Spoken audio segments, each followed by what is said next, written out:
Perkenalkan, nama saya Zaskia Aurelia Syifa, biasanya dipanggil Lia, dengan NIM 0601242036.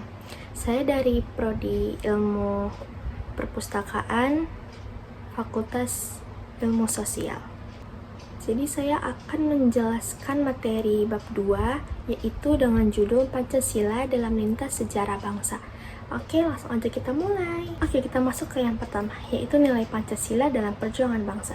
Pada abad ke-7 sampai ke-12, Indonesia telah mendirikan Kerajaan Sriwijaya di Sumatera Selatan, dan kemudian pada abad 13 sampai ke-16 didirikan pula Kerajaan Majapahit di Jawa Timur. Menurut Mr. Muhammad Yamin, negara kebangsaan Indonesia telah terbagi menjadi tiga tahap, yaitu zaman Sriwijaya di bawah Wangsa Syailendra di tahun 600 sampai 1400 Masehi. Yang kedua, negara kebangsaan zaman Majapahit di tahun 1293 sampai 1525. Dan yang ketiga adalah negara kebangsaan modern, yaitu negara Indonesia Merdeka pada tanggal 17 Agustus tahun 1945. Lanjut ke Pancasila era kemerdekaan. Pancasila sah sebagai dasar negara Republik Indonesia ditetapkan pada tanggal 18 Agustus tahun 1945.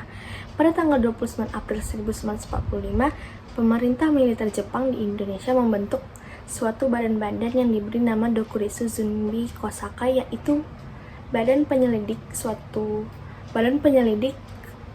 persiapan kemerdekaan Indonesia yang disingkat sebagai BPPK. Pada tanggal 29 April 1945 dikibarkan bendera merah putih di Gedung Pejambon nomor 1 Jakarta.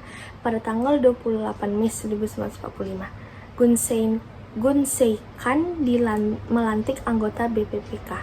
Kita masuk ke Kerajaan Majapahit. Sebelum Kerajaan Majapahit muncul sebagai kerajaan yang memancangkan nilai-nilai nasionalisme, telah muncul kerajaan-kerajaan di Jawa Tengah dan Jawa Timur secara silih berganti, yaitu Kerajaan Kalingga dan Sanjaya. Sebagai refleksi puncak budaya dari kerajaan tersebut adalah dibangunnya Candi Borobudur dan Candi Prambanan. Di Jawa Timur muncul pula kerajaan-kerajaan yaitu Isana, Dharmawangsa, dan Airlangga.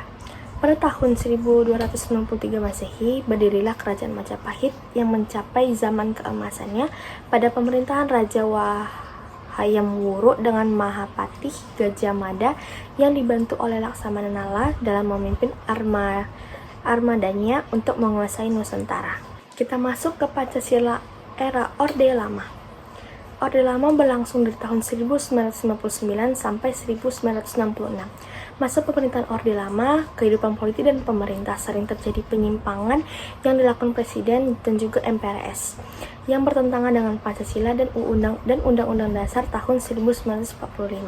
Selain itu, keamanan dan kehidupan ekonomi makin memburuk. Puncak dari situasi tersebut adalah munculnya pemberontakan G30 SPKI yang sangat membahayakan keselamatan bangsa dan negara.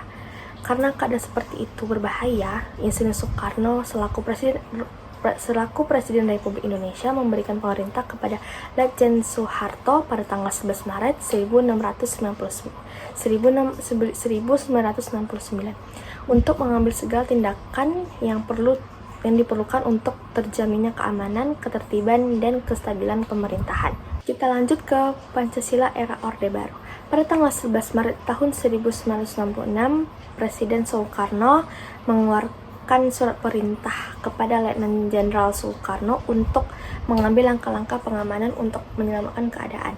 Surat perintah ini dikenal sebagai Surat Perintah 11 Maret 1966.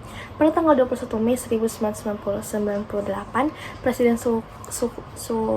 Soeharto berhenti sebagai Presiden RI dan diganti dengan Profesor Dr. B.J. Habibie, dan Indonesia memasuki era reformasi. Memasuki Pancasila era reformasi. Memiliki peran Pancasila di era reformasi merupakan tuntutan hakiki agar setiap warga negara Indonesia memiliki pemahaman yang sama dan memiliki persepsi dan sikap yang sama. Pancasila sebagai